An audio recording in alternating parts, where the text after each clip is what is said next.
Que vaut le je pense donc je suis de Descartes? Dans l'allégorie de la caverne, notre vision de la réalité est fausse. Dans le discours de la méthode, Descartes pastiche Platon pour se poser la question: puis-je douter que je sois? Selon Descartes, aucune connaissance n'est certaine, pas même la science. Et pour Descartes, se tromper, douter, penser et être trompé, c'est exister. La conclusion: toutes connaissances sont incertaines, sauf celle-ci, nous sommes.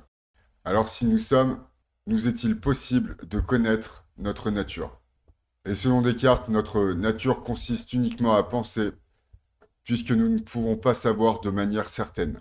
Et sans explication, Descartes affirme: je sais qui je suis, alors que son raisonnement de l'existence se base sur le fait de penser et d'être certain de ne pas savoir qui nous sommes. Selon Descartes, être, c'est penser être X, penser être Y ou penser être Z.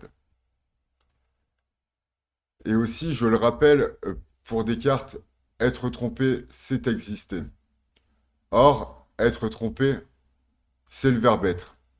Donc, dire être trompé, c'est exister, est une tautologie.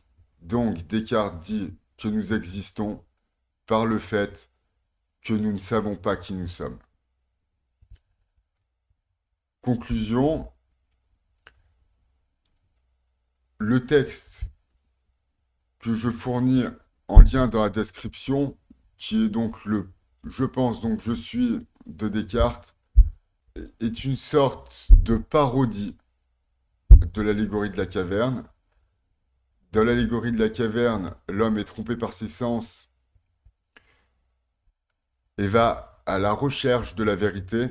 Dans le texte de Descartes, l'homme ne sait pas, ne peut pas savoir et peut simplement savoir qu'il ne sait pas. Le texte de Descartes, c'est la philosophie pour les bébés. Alors pourquoi Descartes est-il aussi célèbre? Alors je vais vous citer quelques phrases de Descartes qui expliquent, dans le genre spectaculaire, il sait faire des phrases impressionnantes. Je peux un instant penser que je ne suis rien, sauf que je le pense. Je ne peux donc pas dire que je ne suis rien. Je suis donc assurément une chose qui pense, un esprit. Je ne peux rien assurer de plus. Si je crois exister sans exister, je crois évidemment à tort que j'existe, mais pour y croire, il faut auparavant que je sois.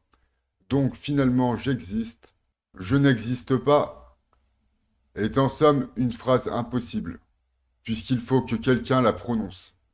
Si je le dis, je me contredis, car pour se nier, il faut être.